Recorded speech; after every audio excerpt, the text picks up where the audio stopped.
that you must know when you're looking at the professional image. What aspects of the professional image must you look at? And if we're looking at conditions of employment, what is it that you must look out for? And the code of conduct as well. Remember that it's not a one size fit all.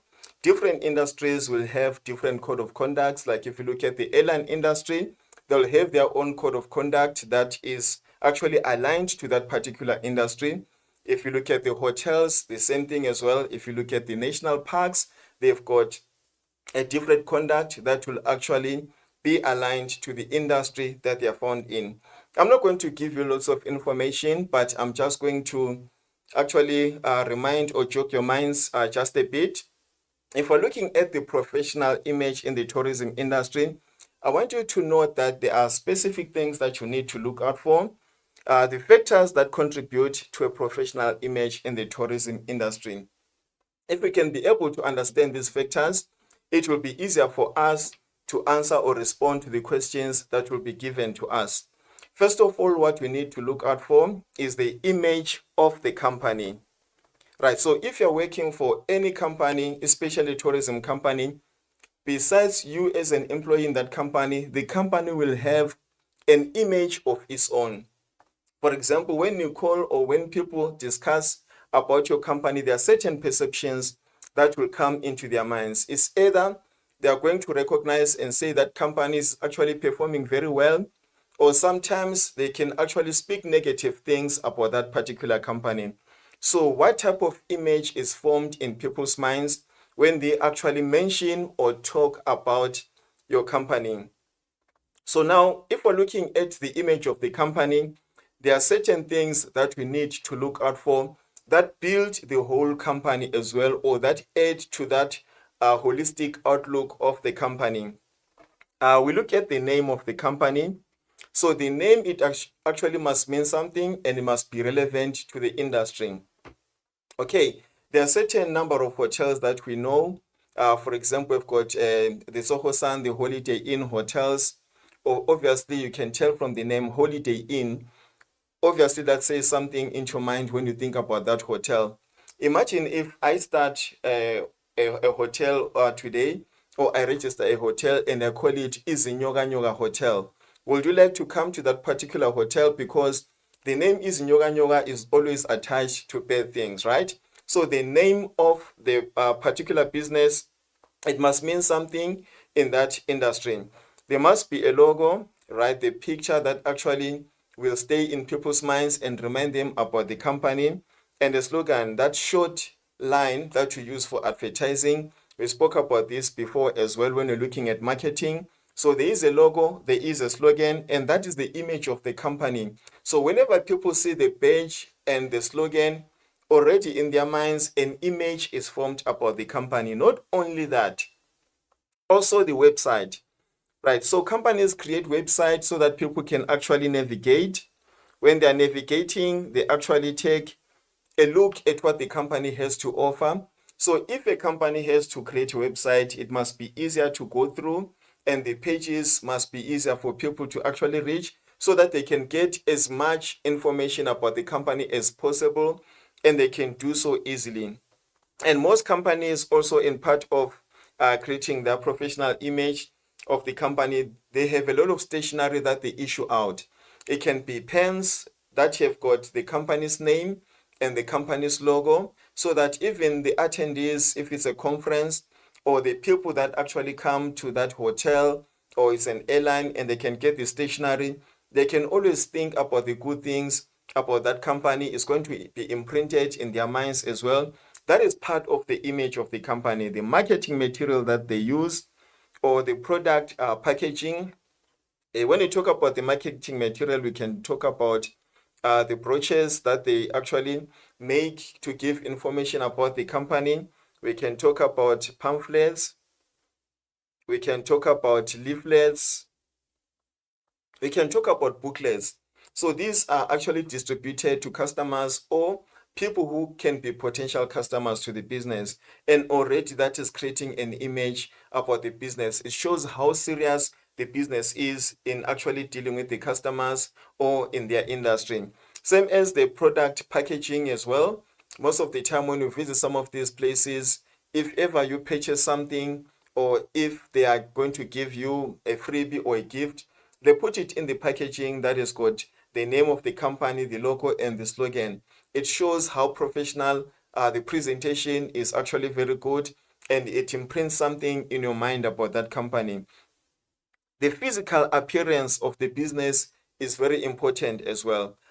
People will always think that how the business appears on the outside is the same thing how the business appears on the inside. So if people can come to that particular company or that particular tourism business, and they find that, let's say it's a hotel, they find that the grass is overgrown, it's not being watered, its premises is not going to be something that is worth them paying their money for.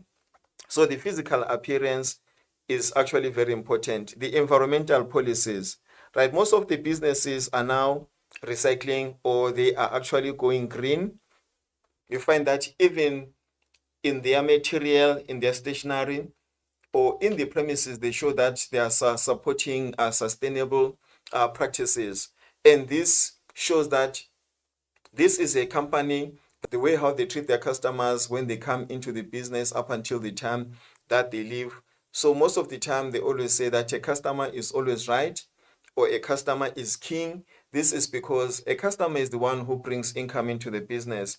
So if a customer is not treated in the right way, it simply means that that company's image is actually dented, because everything else can be well, but if you're not taking care of the customer, then which means that there's something that is missing from that particular company. So these are the factors that talk to the company itself, right? And then from there, we look at the image of the staff. We're still looking at professional image in tourism. Now we're no longer looking at the building that is receiving the tourists.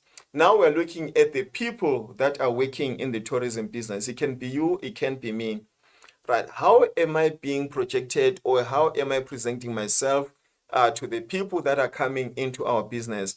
Because that is very important as well. Professional appearance. How am I looking? My presentation. Am I presentable?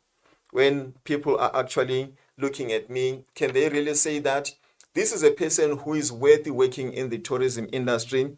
Or sometimes I'm projecting an appearance that means that I might be onto something as well. Am I smiling enough? Do I look happy? Am I well presented? Am I dressed well? Am I welcoming when the people look at me? My posture, the way how I'm actually standing, that is important to the customers who are coming into the business. If I'm actually slouching on my phone, chewing gum, that can actually send a wrong perception or a wrong message to the customers that are coming to the business. Right, another image or something that builds an image of the staff working in the tourism industry is uniforms or dress code. That's why you find that most of the tourism businesses, they opt to have a uniform outlook. They create uniforms for their staff. If you look at a hotel, most of the people there, they are wearing uniforms, so that at least whatever we do can be similar, and people can be able to recognize the staff that is actually working there. If you look at the national parks as well, it's the same thing. They have to put on a uniform. If you look at the airline industry as well, they have to put on a uniform. So that distinguishes us from the guests who are coming to get business from us. And one other thing, when we put on a uniform, it simply means that we are projecting this professional outlook. We're not going to see if another person has a problem, or they cannot afford to wear expensive clothing and stuff like that, but we are simply also enhancing the image of the company, because our uniform is branded as well. We might get badges with our names, but it simply shows that we are part and parcel of the company that we represent. And if there are no uniforms that are given, so the dress code, it must be actually similar. So we might have a theme probably for the week, for the month. And most of the time, the uniforms, they have to be provided by the place that you are actually working for, right? So that at least people can be able to look the same, or there is a standard type of an appearance that has actually been drafted for us. So that's why uniforms are actually very important. Imagine if someone is rocking up, working, for example, at a reception, at a hotel's reception area, and they are wearing stomach out, and they are wearing torn jeans. So we are receiving different types of customers of different ages, different ethnic groups coming from different parts of the world. And these people sometimes have got different beliefs and religious systems. So if you are serving that type of a person, already they might get affected by the way how you look, and therefore they might not actually give fully to that particular business. If they intended to stay longer, they might cut their stay off just because of the way how a particular member of staff is appearing. Personal hygiene is important. Sometimes there are people who wear a lot of deodorant, but in the space where you'll be working in the tourism industry, you might find that that is not a good idea. Too much strong perfume that you wear, some customers might be actually affected by that. And sometimes if you don't wear any perfume at all, but you've got a strong body odor, that can put some people off as well. So personal hygiene is actually very important. It means that even your nails as well, your hair, you need to make sure that it's actually well presented. Grooming, when it comes to men and comes to women as well, how you take care of your beard, how you take care of your hair, just like as I've mentioned, your nails, if they are cut, imagine saving a plate of food, but you've got very long nails that can put some people off. So grooming is important as part of the staff, that you must be as well represented or representing the company as much as possible. You are not wearing a lot of jewelry, you are not wearing a lot of makeup, you are not showing a lot of piercings or a lot of earrings everywhere on your face, and you don't have a lot of tattoos that are visible, because that can be a problem to most of the customers or some of the customers that are coming to that particular business. And then interaction with customers is important. You cannot promise customers things that you don't have or that you cannot offer. Always you need to portray or show them that you are honest, you are trustworthy, you've got a lot of integrity. And when you're talking to them, you're loud enough that they can hear what you're trying to say to them. And you're always advised that in this sector, most of the jokes that you share with your friends, you cannot say them to the customers. Otherwise, you might in fact actually offend the customers. Even using sign languages, the sign languages cannot mean the same to all the parts of the world. Even a sign when you're saying it's okay, that can be actually offensive to some people, like the Greek, for example. You cannot say or show that those types of signs. So you need to be careful and understand the people that you're dealing with, and make sure that your communication is actually up to the point. Right, so I've mentioned a professional image in the tourism industry, that first of all, we need to look at the company, the image of the company itself. And then secondly, we need to look at the image of the staff, and then that goes together. Another thing that we need to look at when we're looking at this particular question is conditions of employment. Right, so we are guided by the Basic Conditions of Employment Act, that is 1997, right? And then in the tourism industry, we're looking at the airlines, the hotels, as well as the national parks. That is what we look at when it comes to these questions. We look at the airline industry, we look at the hotels, and we look at the national parks. That's why if we can go to some of the question papers, you'll find that most of the questions are based on airlines, they're based on hotels, and they're based on national parks as well. So conditions of employment, they simply talk to, if you're working in a certain company, what are the basic conditions? What are the smallest things that must be given to you, or the smallest things that you must actually do in the company? So the basic conditions of employment, they're going to speak to your working hours. How many hours are you supposed to work? You'll find that most of the people, especially in the admin side, they need to work 40 hours a week. And you might find that people in the or the technical staff, or people work in other industries, they need to work 45 hours a week. And then if you're going to work anything more than that, that will be regarded as overtime, simply meaning that you must be remunerated, or you must be paid something over and above the rate that you'll be currently getting at that particular time. That's why you'll find that some people will start at 9 and they finish at 5. or they start at 8 and they finish at 4. So there are stipulated number of hours that a person will need to work. And then if you look at the uniform allowances, as I've said before, that the uniforms have to be given or allocated by the company so that you don't need to take money from your own pocket and you pay for the uniforms. We've had a case, I think you've seen it on TV and social media, about a lady who had to purchase her own uniforms, and that became a problem as it moved forward. So the company had to admit that it was their fault and they had to supply uniforms to the staff. Right, you look at travel benefits. If ever you are conducting a job that you need to travel, you're working for the airline or you're working for a hotel in the sales department and you have to move, what are the travel benefits that are given to you? And leave is very important because not all the time a person will be able and fit for duty. We've got different types of leave that you can have. You might find that you've got maternity leave. This applies to probably women that are expecting babies. So once the babies are born, these people have to stay at home for some time, a period of 4 months to care for the babies. And I think now even men have been given, I'm not really sure, I've forgotten how much time is given to the men.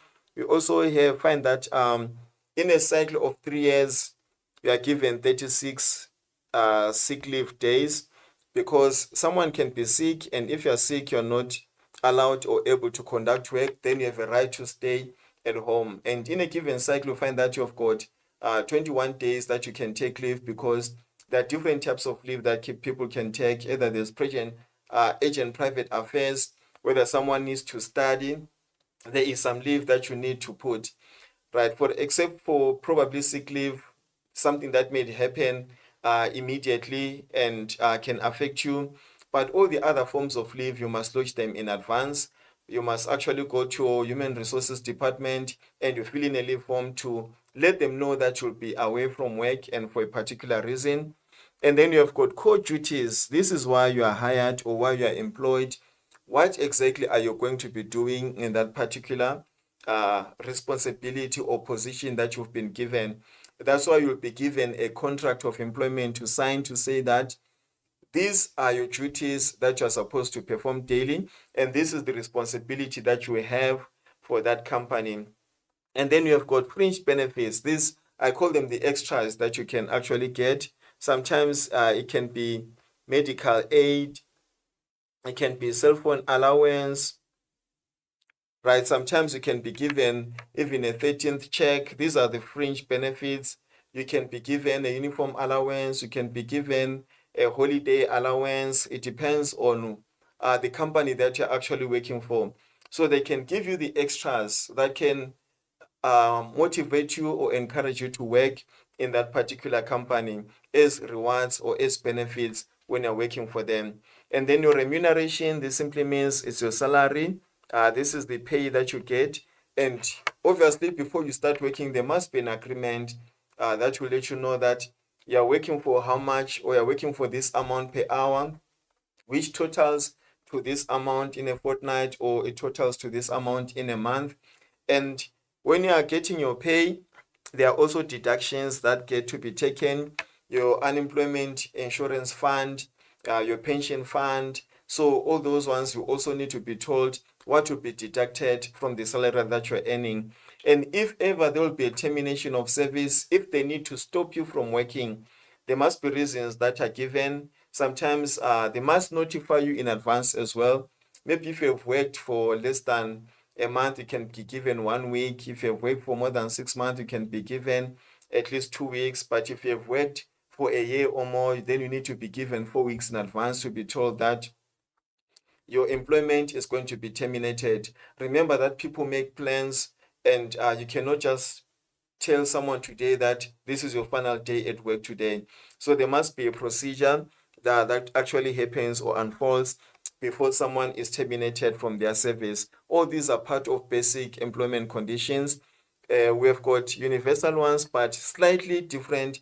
They might change, but not deviating from the Basic Conditions of Employment Act, which is a law governed by or governed in the country. So they cannot deviate from the Basic Conditions of Employment Act. And then professional accountability and responsibility as well. So if I'm employed to be a receptionist, which means that in my station, I must be professionally accountable. I must do everything that I'm supposed to do, and I must do it very well. I cannot point fingers or blame other people for not doing my part very well according to the contract of employment that I've been given. I cannot sleep on duty and claim that I was tired. I cannot appear shabby or my clothes looking not totally washed or ironed and claim something else. So I must be accountable and do the work that I said and agreed that I'm going to do. And service ethics as well. There's a lot of corruption that actually is happening around the country and all over the world. So as part of basic conditions of employment, you must have service ethics. So which means that you must treat your customers very well. So, for example, if you are working in a hotel and a celebrity comes over, you cannot actually drop everything and run to take selfies with that person. Remember, you still have a responsibility in your station or where you're supposed to be working, and you're not supposed to divulge the information that there is an important or famous person who is actually utilizing your hotel. That would be breaking your basic conditions of employment. And then here I spoke about a contract of employment as part of basic conditions. That is, when you sign a contract of employment, that's what stipulates how many hours you're going to be working. That's what stipulates everything else in terms of your leave, your fringe benefits, your remuneration. So all this will be found under the contract of employment. So if you have any questions, you need to read your contract of employment and ask your questions before you actually sign it, because that is a binding document and you are saying that you are agreeing to what the employer is actually saying or stating or giving you to do. Right, and then you have a code of conduct. A code of conduct is actually different from a contract of employment. So what does a code of conduct do? As you can see, it spells out the expected conduct of staff and their performance of their duties. Just like at school, you've got a code of conduct. That's why sometimes if you transgress or you break the rules, there's a set of rules that are given for you that actually applies on a day-to-day basis. How you arrive at school in the morning and how you conduct and how you spend the rest of your day at school and how you actually leave the school. That is all included in a code of conduct. So for people that are working as well, there is still a code of conduct of how you are expected to behave and carry yourself and do your duties while you're actually working for that particular company. So it guides the staff members. So there's guidance that is there. And if we're faced with any ethical challenges, so if you don't know that I'm doing a right thing or a wrong thing, the code of conduct will spell it out for you. It will tell you the do's and the don'ts in your workplace. So this is supposed to be done, and if it's not supposed to be done, it's also going to be spelled out in a code of conduct. And then what is the importance of the code of conduct? It creates cooperation, so which means that together we become a team because we are subscribing to the same code of conduct. The rules, they must apply to everyone who's on the ground and everyone who's on the floor working for that company. It also gives us a collaborative atmosphere. We know that we might not be doing the same type of a job or we have the same responsibility in that company, but we can work together so that we can achieve a common goal of satisfying, pleasing, and making sure that the customers who come to our business, they are satisfied and they're happy. And it promotes integrity in the workplace. So this is like a Bible for people working in a certain environment or in a certain workplace. So they get to be given a code of conduct. Right. So we have looked at uh, professionalism in the industry. We have looked at that for the company. We have looked at the staff, how they should carry themselves. We have looked at the basic conditions of employment, and we have looked at a code of conduct. Right now, I just want us to look at this question which appeared on the May-June question paper in 2018.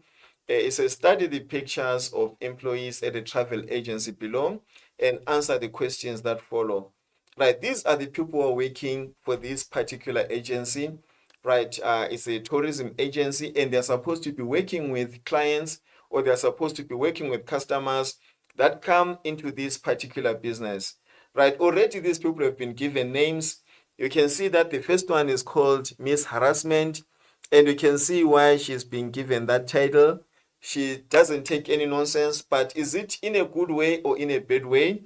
Right, we'll see with the conditions. But the word harassment on its own, I think most of you use it, and sometimes you use it loosely, but do you know exactly what it means? Right, for example, when someone is insulting you, someone is talking bad, in a bad way to you, someone shouting at you, someone being persistent in that particular behavior and making sure that you feel inferior or not feel worthy to be in that organization, that is harassment. And we also have Mr. Lazy here. You can see Mr. Lazy, the laptop is closed and the feet are on the desk, and someone is actually handing him some work, and then he's saying, what am I supposed to do with that? Right, so these are the two characters that we have in this question. Right, so remember, Miss Harassment, keep the picture in mind, and we've got Mr. Lazy, keep the picture in mind as well. And then let's look at the questions now. Right, explain the importance of a code of conduct at a travel agency. Discuss two ways in which the unprofessional behavior of the staff members in the pictures above can impact negatively. Okay, the first one is, what is the importance of a code of conduct, right? So even if it says travel agency, or they can put something here, it doesn't matter. What we need to know is the importance of a code of conduct. Okay, the second one is two ways in which unprofessional behavior of the staff members can impact negatively on the work ethics of other staff members. So we are saying that the behavior of these two people here, Miss Harassment and Mr. Lazy, how does it not only impacting them or not only affecting them, but how does it affect other people that they're working with, Miss Harassment and Mr. Lazy? Right, and then question number 3, explain two ways in which the employer can deal effectively with the above cases of unprofessionalism. So now we have to put it in the hands of the employer so that they can deal with these two people. How can they deal with them? So that with unprofessional behavior to ensure productivity at the travel agency. Remember, we have got targets and goals to meet. So if we've got someone who's harassing other people and someone who is lazy, that does affect the way how we work. I'm just going to give you exactly 3 minutes to write the answers to this question. You can discuss with the person that is seated next to you so that you can actually remind each other. But let's just attempt to find the answers to this particular question. Remember, the people that are in context here is Miss Harassment and Mr. Lazy. And then we need to answer the questions that we've been given then. Question 7.1 up until 7.3. And your 3 minutes is going to begin right now.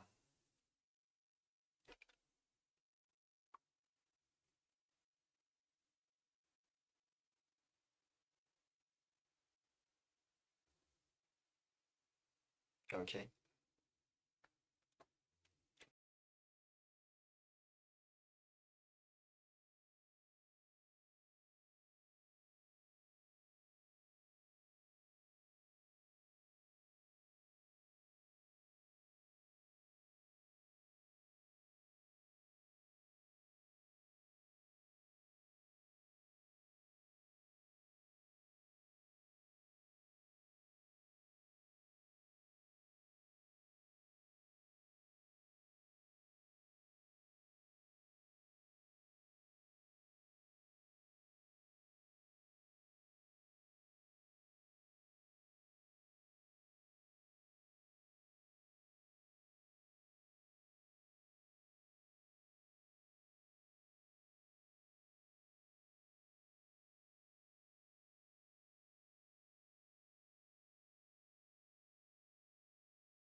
Welcome back, boys and girls. I'm so proud of you. I could even hear the discussions right here in the studio. You are doing very well, and you really make me proud. Right. I see that some of you struggled to finish, but at least thank you for the assistance of the people that are sitting next to you. And to those who answered all the questions, brilliant. Keep it up. Right. The first one says, explain the importance of a code of conduct, and then discuss the two ways in which the unprofessional behavior of the staff members in the pictures above can impact negatively on the work ethics of the other staff members at the travel agency with regard to harassment and laziness, right? So now, not only in the workplace, still in your classes, you find people that harass others. And what we call it at school, we call that bullying, right? And then you find those ones who are lazy, who don't write the homework, but they always have to wait for others in the morning to bring their books, and then they just want to copy from that. And that affects the other people as well. So it doesn't affect the individuals, but it affects the morale of the whole class. And then explain two ways in which the employer can deal with the above cases of unprofessional behavior to ensure that work continues or productivity at the travel agency continues. Let's look at some of the responses that we have here. Right, when you look at a code of conduct, why is it important? Right, we say that it guides employees on acceptable behavior at the workplace to maintain order. Just like as I said, you have a code of conduct at school, which guides your behavior, a set of rules that are given to you when you come into the school for the first time, and then that builds the culture of the school. So the code of conduct does the same thing as well. It guides the employees, and then it tells them on the acceptable and non-acceptable behavior in the workplace. Someone might have written that it ensures the company's operations run smoothly and the company remains profitably, which is true. So you take lunch when you're supposed to take lunch. You don't take lunch whenever you feel like. Imagine there won't be anyone because everyone has gone out for lunch. So that's why we'll have a code of conduct for behavior that will take turns if we actually need to do that.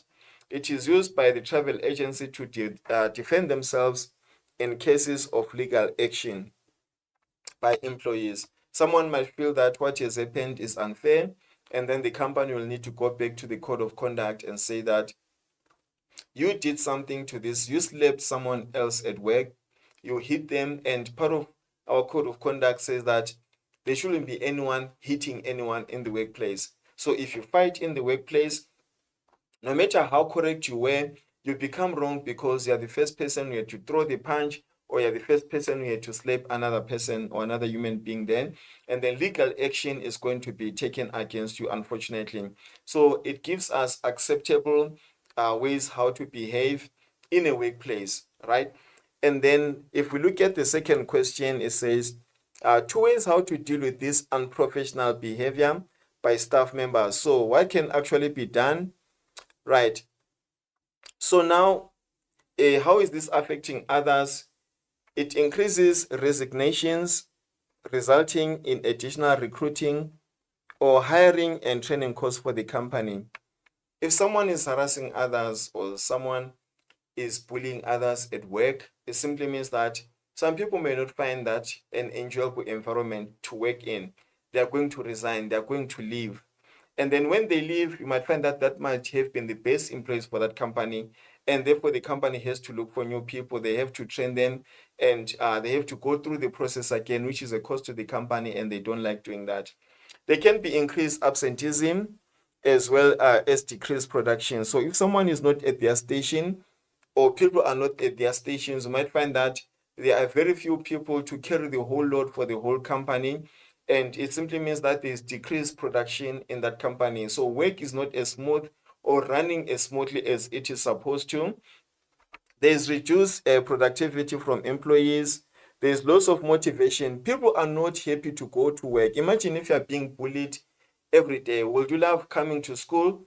Definitely not. Instead of waking up in the morning, you'll give an excuse to your parents, or you're simply going to sleep and fake that you're actually sick just because you are tired of being harassed at school. So it is the same thing at work. If someone is harassing other people, there is lots of motivation, they feel inferior, and they don't want to go to work.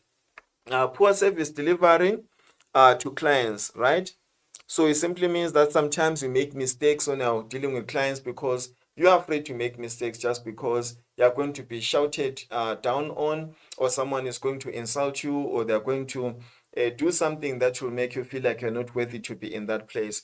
And there'll be poor employee relations or relationships whereby you hate someone, and some people verbalize and say, I don't like this person, I don't like so and so. Most of the time, their superiors, because of the harassment that happens at work. So this is one of the things that can actually happen in this question in terms of harassment. How can it affect other staff members? That's the question that you're looking at. So these are some of the things that we came up with here. And then let's look at the laziness. Mr. Lazy, how can it affect other people? There is low productivity among staff members. Obviously, this person, you might find that is the one who talks a lot, and when there's more work given, he is always complaining. He's a perennial complainer. He doesn't want to do anything, and he's mostly delegating his work to other people. And others also will feel the same, that they don't want to work. They feel that they are carrying the burden of someone else, or they're doing the work for someone else. So it can easily influence co-workers to adopt the same poor work ethics. They don't want to work. Everyone now doesn't want to work because of one person who has been very influential, who's been very vocal, who doesn't want to work. And then that affects everyone else not to work. Other employees will have to carry an extra load, as I've mentioned, and these employees will not be able to function effectively in a team. So imagine now you're put in a team to work with someone who's always lazy. Then you know that you're always one member short in that particular team because that person doesn't want to do anything. Then you have to spread that person's work amongst yourself in that particular team. And then it creates feelings of animosity or bitterness amongst employees. So the person who is not working will always be hated, or will always not be liked by the fellow employees, because that person is not pulling their weight, is always making sure that others are receiving an extra load, even if they are there. When it's payday, they are happy. They're the first ones to go and receive their salary. But when it comes to doing the work that gives them the salary, they don't do that. So this is how laziness can affect other employees.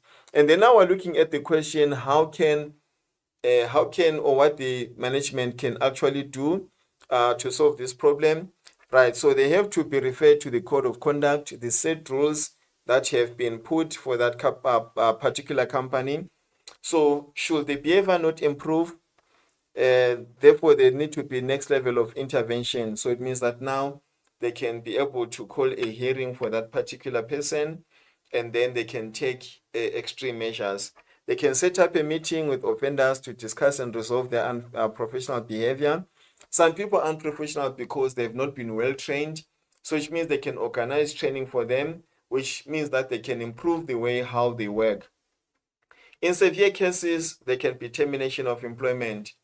Right? For example, like beating someone at work, you can be terminated for that and you can lose your job, right? We can accept other interventions that can be put there. So basically, that is that with this particular question. Right, we have another one here. This is May, June 2019, just 7.1. It says, read the information below and answer the questions that follow. Zach, a qualified tour operator, wants to open up his own tour operating company. He is aware that the professional image of his company is important. We've spoken about this today. It's important for the success of his business. Explain how the following can contribute to the professional image of Zach's business. The branded stationery, that is the pens, the rulers, the diaries, anything that is used as stationery, when it's branded, meaning that it has the name of the company, it has the logo of the company, it has the slogan of the company, right? How can it contribute to the professional image? And the appropriate name of the business as well. How can it contribute to the professional image? I gave my own example that imagine if I'm starting a hotel called Izinyoga Nyoga Hotel. Would you like to be part and parcel of a customer that will utilize my services at that particular hotel?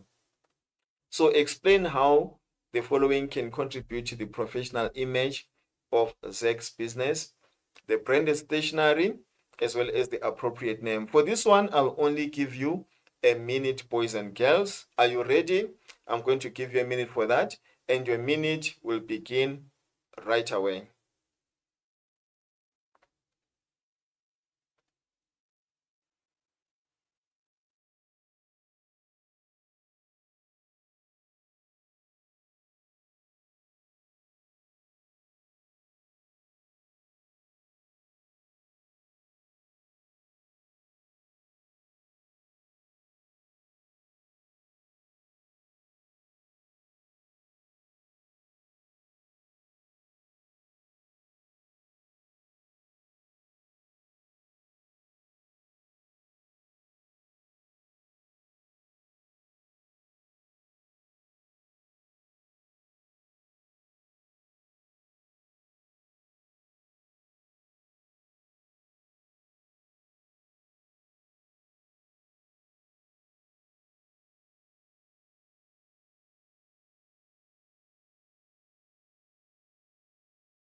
Welcome, boys and girls.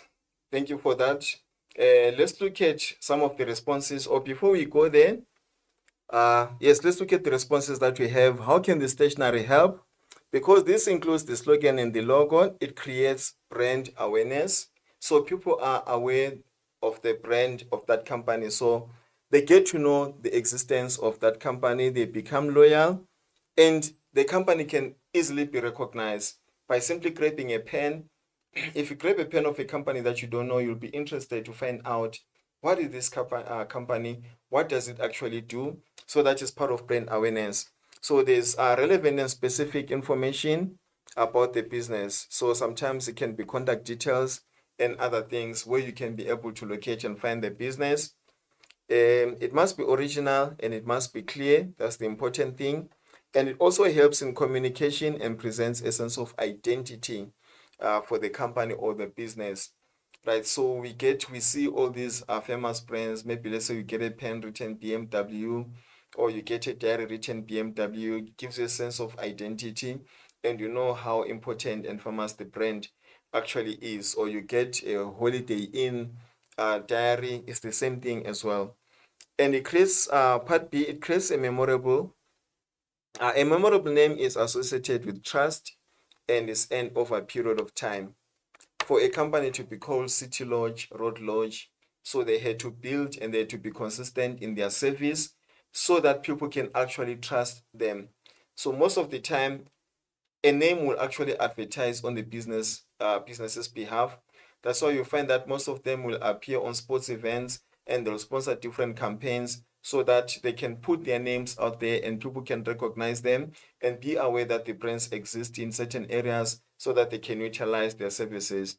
The name can create a powerful image which can increase the number of customers, and it can become a household name through association. Just like as I said, if they can collaborate with others, they become a household name, they become important and they become well known all over the place. So that is the importance of that, right?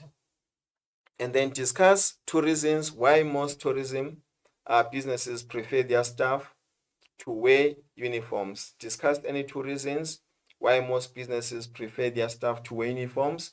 Right, this one we're going to look at it together and look at the reasons why a business will prefer their staff to wear a uniform. We've looked at some of the reasons as I was introducing the topic, but what do you think is the important thing that a business will emphasize on the staff to wear a uniform? And these are some of the reasons. Employees can project a professional image about the business. Imagine if everyone is appearing in that business, they're moving around or about their business, and they're all looking the same. That is a professional image and is very important to the business. And they can create a brand awareness as well. So people can be aware that you're wearing a South African Airways uniform and they can identify you anywhere you go because of the uniform. And it detects quality and standardization, that everything that the people do in that organization is the same because of the uniform that they're wearing. and they can save a lot of costs both to the employer and the employee. Because once they're wearing a uniform, they don't need to keep on buying new clothes, and uniforms are durable and they last a very long time when someone is actually using them. And then this one says, study the information below and answer the questions that follow. A business card is an important communication and networking tool. So we're talking about a business card. I think you know mine already. You've seen business cards. Important tool for communication and networking, used indirectly for marketing, but which is often not used effectively by companies. Let's look at this business card here. What can you see in that business card? Right, there is something here that we see. I'm going to draw a circle around it. And then there's something that we also see here in this particular business card, right? So keep this picture in mind. Look at that business card once again. As you can see, there's a picture on the side, and there are also some words that are written on it. And then look at the whole business card again. And then let's quickly look at the questions. Identify 2 items that appear on the above business card. Identify 2 items that appear on the above business card.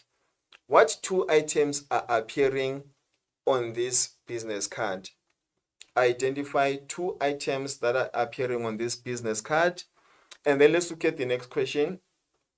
Explain 2 reasons why the above business card cannot be regarded as an effective communication and networking tool. Right, this is the business card that we have. Why can it not be regarded as something that is effective in communicating about the company to the public or to the people that are interested in the company? Why can you not use it as a tool that is effective in communicating about the company? Right, again, I'm going to give you a minute for this question. Let's see if we can get the answers correct. And your minute will begin right now.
Welcome back, boys and girls. Yes, most of you got the answers correct and are actually enjoying this. Right, let's look at the 2 items that appear on the above business card, and then we need to look at why is it not such an important or cannot be regarded as something important in promoting the business, right? If we look, right, we only have a logo and we have the name of the business card holder or the job description of the person. These are the things that are appearing on this business card. We agree, right? Yes, we've got the logo here, and then we've got only the name of the person here, or the position or the designation of that person in the company, right? And then why is it not an important tool for communication? Already you can see that this business card is very plain. There is only the name of the person, but there is some information that is actually missing from here. Which information is missing? Right, the locality of the agency. So we don't know the address because the address is not provided. Even if I want to call Alison and have a business meeting with him or her, I cannot actually go there because there's no address. The customers who are keen in communicating with the travel agent will not be able to contact. There are no contact details that are found there. There's no phone number. There is no email address. There is no slogan or the motto that actually shows us what the business stands for. So this is not an effective tool because That information is missing. No social media contact details, no email address. So it's just a company that is actually existing somewhere, but we don't know where, and we cannot get hold of that particular company. So that was what was missing in that question. Right, I think we are done with that one. Let's move on now to question number 9. I think this is one of the questions that you enjoy under section E, because these are some of the easiest low-hanging fruits, or the questions that you can get some easy marks on. Right here, we're looking at questions under global events of significance. Right, under global events, remember we said you have got sporting events and you also have non-sporting events.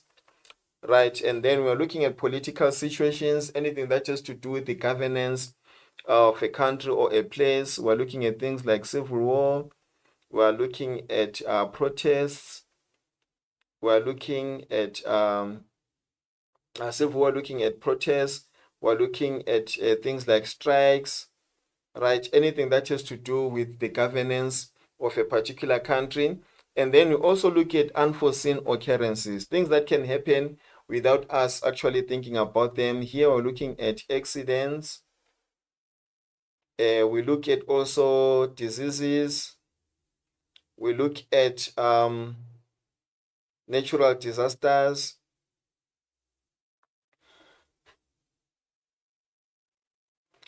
We look at also economic upsets.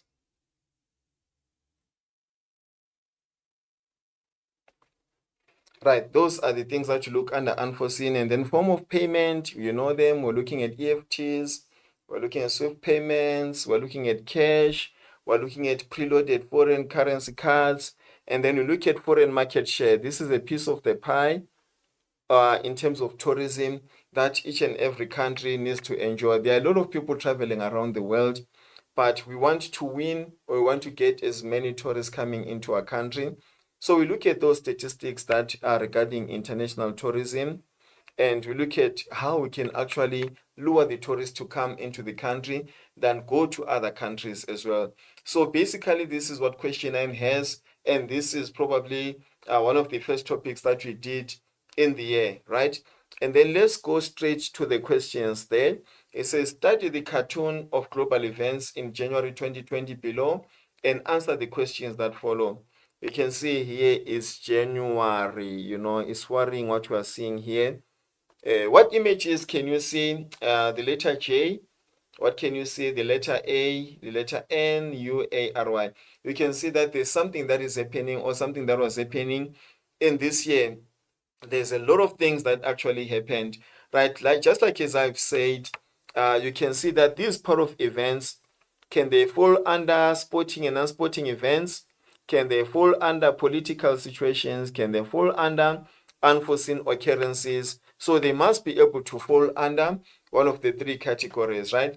So study the cartoon of global events in January 2020 below and answer the questions that follow. So we are given 3 things here. We have got A, and then we have got B, and then we have got C. So probably write that on the side. Look at A, what are we having there? You can see with the flames, that is already giving you a hint. If you look at B, we have got this picture here that is giving you a hint as well. This was a very common picture in the years that have gone by 2-3 years back, or 4 years back. And then C, you can see in this picture here what is actually happening as well. So we've got those 3 letters. Let's keep that in mind, and let's look at our questions as well. And then our questions are saying, identify the unforeseen global occurrences. So unforeseen simply means that is something that was unexpected. We did not actually plan for these events to happen. We are not expecting them to happen. A, B, C in January, identify them. So we simply need to identify them. Identify the global occurrences A, B, C in January 2020. Let's look at A. Please write it down. If you can see what it is.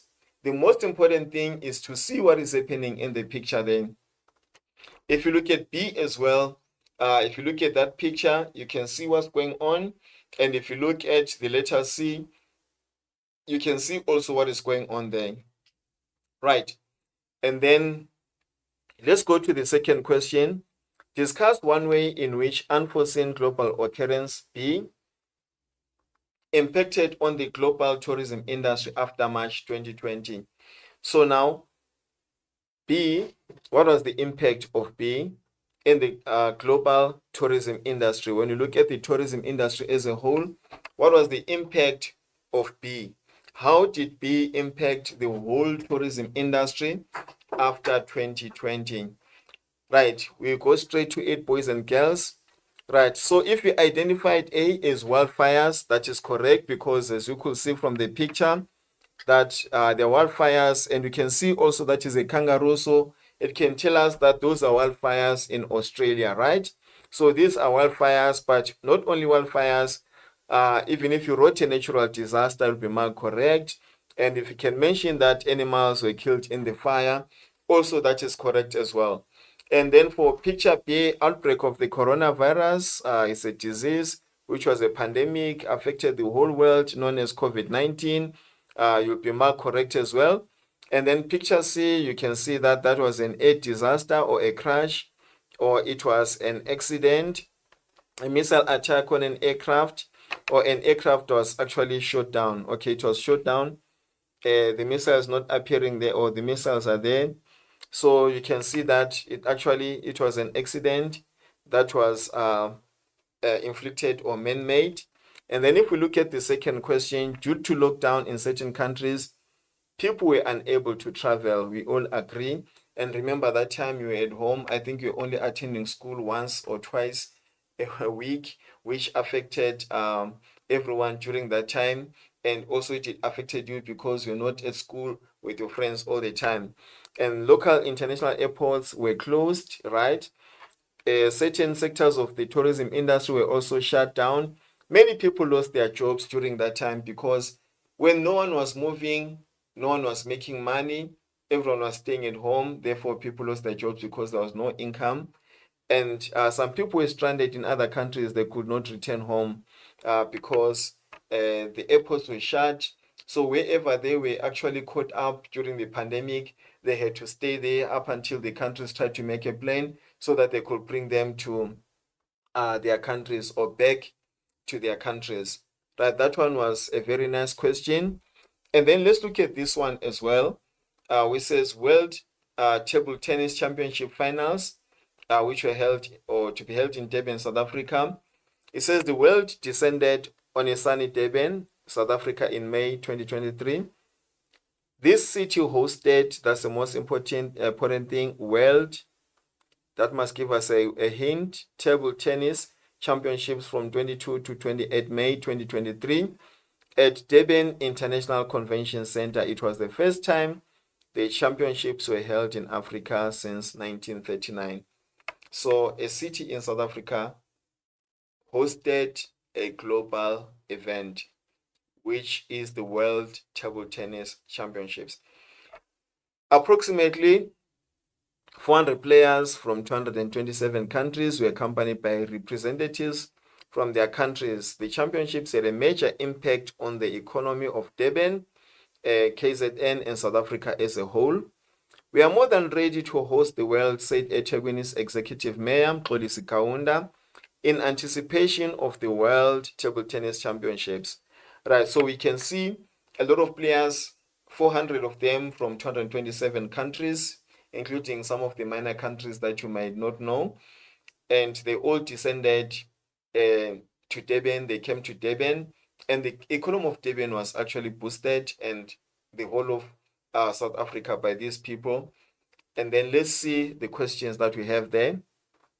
Give one reason why the World Table Tennis Championships is regarded as a global event. Explain two reasons why Durban was an ideal venue for the championships. So here we have to look at the term ideal venue.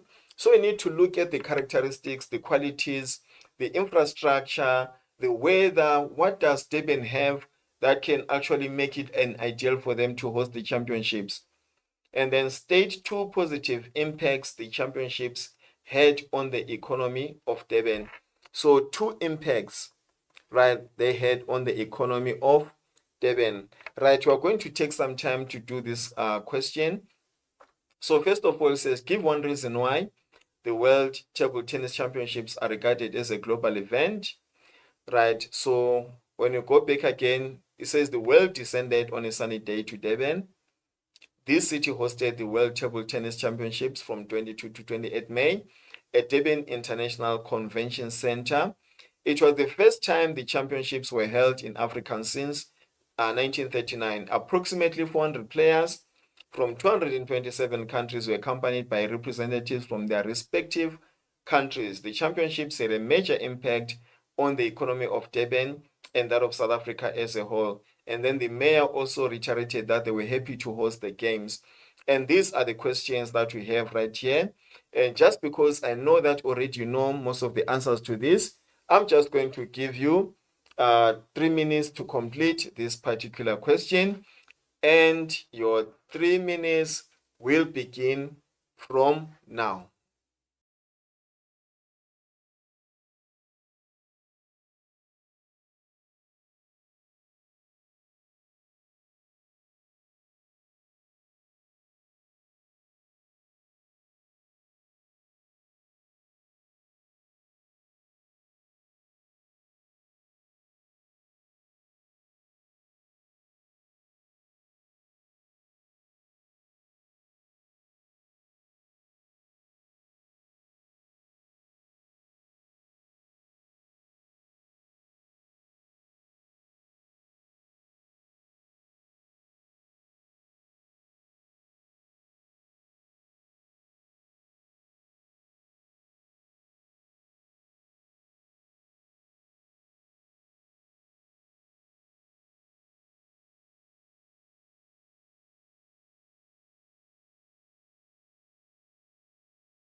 Welcome back, boys and girls, and thank you for taking your time to answer this question. Right, let's look at some of the responses that we have. Give one reason why the World Table Tennis Championships are regarded as a global event, and explain 2 reasons why Durban was an ideal venue for the championships, and state 2 positive impacts the championships had on the economy of Durban. Right, some of the responses that we have is a global event because there's over 400 players from 227 countries. So there is multi-country participation that makes it a global event. There's participants and representatives, spectators, media personnel from all over the world. It makes it a global event. Right, if we look at Durban as an ideal destination, we look at the infrastructure, transportation networks, lots of hotels on the Golden Mile. There are restaurants, there's lively entertainment hotspots, and these are some of the best, and these are best sporting venues in the world. So there is infrastructure to host such games, whether be it in the stadiums, indoor, outdoor. There is that, and again, Durban has a perfect climate, welcoming people from all over the world, and just closer to the sea or the ocean there, and people can relax from the warm water from the ocean. They have partnered with the SA Table Tennis Board, KZN Tourism, and this is very important as well. They have everything to ensure a unique experience, such as the beautiful scenery. The landscapes are beautiful, flora and fauna, the heritage, the Zulu experience, the culture, the pristine beaches, the perfect climate, and the friendliest people. So if you can mention any of those aspects, then you will be awarded or be credited marks for this question. Right, and then how did they actually have a positive impact? When tourists attended, they contributed to foreign earnings. Remember, 400 people from 227 countries, they are bringing in a lot of foreign currency into the country. The GDP, it gained. Infrastructure could have been improved so that the games can move seamlessly. It also added to the multiplier effect, and it benefited the whole economy. I think most of us will still remember what a multiplier effect is. So when a tourist comes into a country to visit, that tourist may stay at a hotel, right? And then the hotel might find that they've got employees, right? Those employees, you find that maybe they have kids at school, therefore they use that money to pay school fees. The school, you find that they also have to purchase books from the suppliers. So money that has been spent in one sector of the economy, that money is trickling down to other sectors in the very same economy. So a tourist will come into the country and will stay at a hotel. So when they stay at a hotel, the employees have to receive a salary, and these employees have to spend that money, and that money is trickling down. Or sometimes the hotel has to buy from their suppliers, and it also trickles down. So that is what we refer to as the multiplier effect. Definitely there was jobs, or there were jobs that were created, income was generated before, during, and after the championships. A lot of people found entrepreneurial opportunities as well. It was good publicity for the city of Durban, and all these are actually contributing to the economic side of Durban. So you have studied this, and this was just a reminder. This is what I was saying, that the examiners are going to ask you questions whereby the answers are almost the same for each and every question. You just need to listen to what the question is asking you to do. Right, study the information below. South Africa foreign tourist arrivals, and we can see here the arrows, they're moving down, right? It's only here when the arrows are moving up. And then also take a note of the countries that are given here. And then it says on the question, identify the foreign market that has shown a positive growth in 2019. Which market has shown a positive growth in 2019? Right? And the answer is the Netherlands. That is correct, because if you can check, it's the only one that had an arrow moving up, which is the Netherlands right here. There's a positive, others are declining. That's why I've got negative, negative, negative, negative. So it's the only one that is positive, just because it is the only one that actually picked up. Right, and then we are also not going to, we're not going to look at this question, but let's look at question 10. Methods to obtain customer feedback and measure customer satisfaction. And here you might be required to interpret and apply information from the extracts or pictures or cartoons that may be given. And then remember, here under communication and customer care, we've got surveys, meaning that there are questions or series of questions that are given to gather information. We've got questionnaires, We have got feedback cards, which are also known as comment cards, and brief surveys that allow people to rate their experiences. We also have follow-up calls that are taken after an initial interaction. Then we do a follow-up with the customer.